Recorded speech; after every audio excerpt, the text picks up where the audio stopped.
All right, let's wrap up this part of the module with another example. Or sorry, this is the same example. Just did the magnitude. Now we're going to do the phase. I think it's good to bring this over here with us to see the individual factors that we kind of pulled out of this transfer function. Just throw that right there.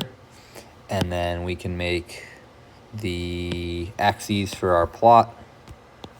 Give ourselves some room here. And let's just say this is omega. Of course, we're plotting the angle or the phase of h of s in this case. And we'll go 90, 45, negative 45, negative 90.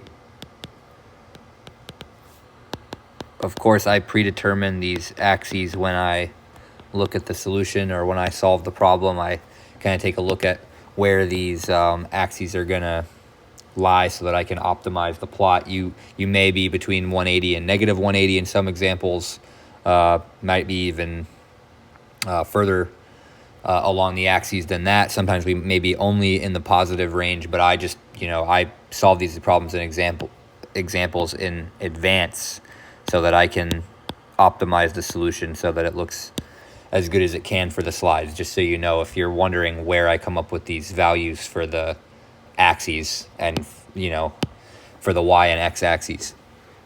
Okay, so again, I'm going to go 0.1, 1, 10, 100.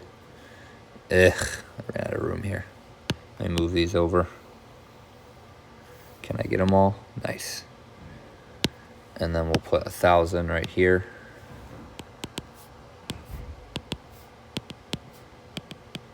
And then we're still out of room regardless, so I need just a little bit more room on the end here for the factors of 2.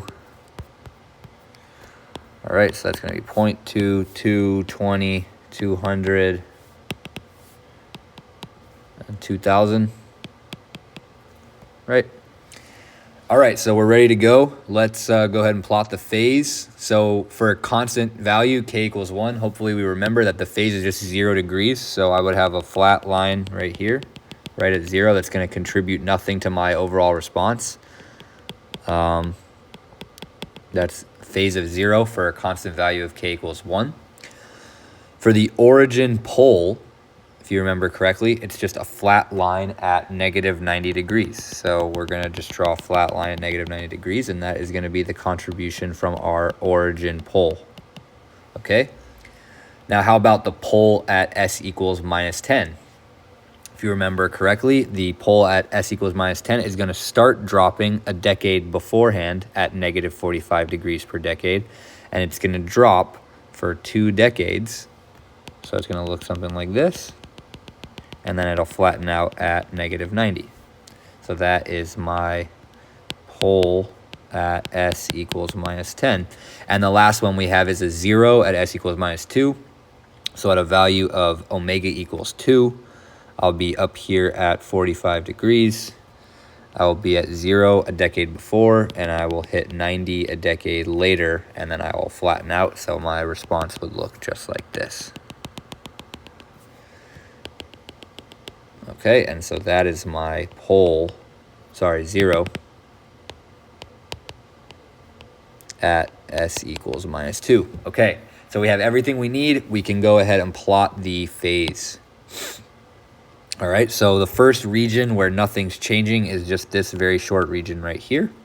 So let's plot that. It's 0, 0, 0, and then a negative 90, so it's just going to be minus 90 for that little period up until we hit 0.2 right here.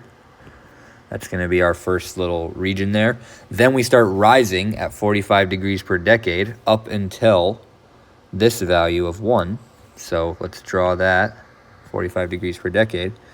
At a value of 1, this pole here and this 0 here start canceling, and I get a flat response. So I'm going to be flat up until the next point of interest, which is 20, right there. And what happens at 20? Well, that's where my pole and my 0 start canceling. Or sorry, not my pole and my 0 start canceling. Yeah. No, sorry. My 0 flattens out. And so since my 0 flattens out, all I get is the contribution from the pole at s equals minus 10. And so those were supposed to overlap, but because I didn't draw it to scale, it just didn't work out. This should basically hit right here, but it's just not, it's not overlapping because I didn't draw it perfectly to scale. But we'll just draw it like this, noting that this is 45 degrees per decade slope. This is minus 45 degrees per decade slope. And then from that point on, the final value is negative 90. Okay, so that is our phase response for this transfer function. We've taken care of the magnitude and the phase. We're done with this problem. And again, on this final slide, I'll just grab the magnitude response and the phase, and we'll put them next to each other for completeness. Let's just grab all of this for the magnitude. Copy that and paste it right here. Shrink it.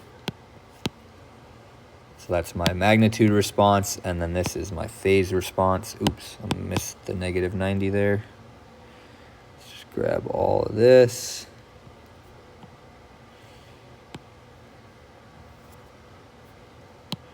Here's my phase. Oh no, please tell me I didn't lose it. Oh, nope, there it is. Okay, we're good. My phase is here.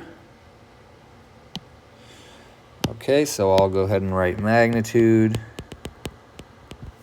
phase for this new transfer function for practice problem 14.3. Again, I did 14.3, the practice problem, and then I also did example 14.3. They're both called 14.3, so that's not a mistake. One is just an example in the book, and one is a practice problem, so in case you were wondering. The last thing here is I'll just grab my broken down transfer function, and I'll copy that and paste it into this last slide here. And that's it. That's it. We're done with Bode plot lectures, which is fantastic. We have learned a lot here. There's a lot of material. It's very dense. I know it's difficult to grasp some of the time. So if you have any questions, please feel free to ask. Please use the discussion, and we can get your questions answered. Hopefully these example problems have made the concepts pretty clear what we're trying to do and why we're trying to do it. And in the next module, or the next part of the module, which is filter circuits or filters, we're going to kind of see the application of all of this and why all of this is relevant in a circuits class, okay? I'm not liking where I placed this.